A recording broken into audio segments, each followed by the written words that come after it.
terkejut jika Anda melihat di atas saya ada langit dan ini di dalam rumah. Tidak berarti bahwa rumah ini tanpa atap sama sekali. Di langit-langit rumah ini dilukis awan-awan yang indah. Dan saya berpikir, wow, kalau kita sedang tidur kita bisa memandang ke langit dan mungkin kita bisa bermimpi. Dan apa mimpi Anda, saudara-saudari terkasih? Mungkin Anda mengimpikan suatu hari memiliki rumah yang baru, Anda dapat berjalan-jalan tanpa harus kepanasan dan kehujanan alias punya mobil, atau mungkin setidaknya Anda punya sepeda motor sehingga tidak harus berjalan kaki. Atau mungkin Anda mengimpikan memiliki pasangan yang baik hati.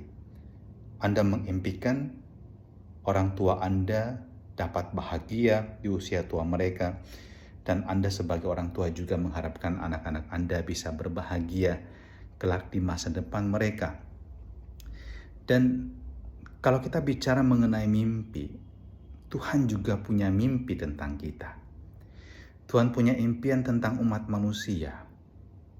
Dan kalau kita membayangkan apa yang menjadi impian Allah bagi kita adalah kebahagiaan kita. Luar biasa. Kalau saya merenungkan ini, saudara-saudari terkasih, kalau kita sebagai orang tua, impian kita itu tidak hanya menyangkut diri kita, prestasi kita, kebesaran kita, tapi yang kita impikan adalah keluarga kita bahagia. Kita bekerja, kita banting tulang, semua demi keluarga. Dan Allah juga demikian, Dia punya keluarga. Keluarga itu adalah keluarga anak-anaknya. Dahulu bangsa Israel itulah keluarga Allah, umat pilihannya. Dan Nabi Yesaya dalam bacaan pertama dalam perikop hari ini bercerita mengenai sebuah impian yang indah mengenai masa ketika Allah akan menegakkan kerajaannya. Dan gambarannya sangat indah. Bayangkan macan tutul akan berbaring di samping kambing, anak lembu dan anak singa merumput bersama, dan seorang anak kecil akan menggiringnya. Sebuah gambaran yang sesuatu yang nampaknya begitu mustahil terjadi, karena pasti yang satu akan memangsa yang lain. Lembu dan beruang akan bersama-sama makan rumput dan anak-anaknya akan sama-sama berbaring.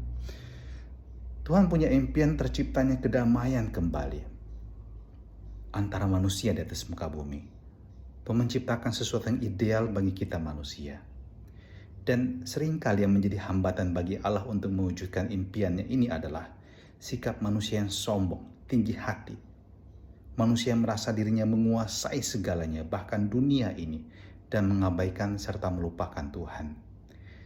Saya mengajak kita, seperti doa Yesus hari ini, bersyukur kepada Bapaknya karena ternyata banyak hal disembunyikan bagi orang yang merasa dirinya pandai.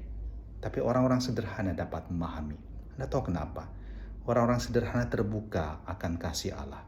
Mereka punya intuisi yang lebih dalam untuk mengerti apa yang menjadi kehendak Allah dalam hidup mereka. Orang-orang pandai terpaku pada kepandaian mereka. Tidak jarang jatuh dalam kesombongan. Saya ingin Anda belajar menjadi orang yang sederhana, punya intuisi, dan punya impian seperti Allah. Impian yang indah untuk diri Anda dan orang-orang yang Anda kasihi. Dan terimalah berkat Allah yang Maha Kuasa dalam nama Bapa dan Putra dan Roh Kudus. Amin.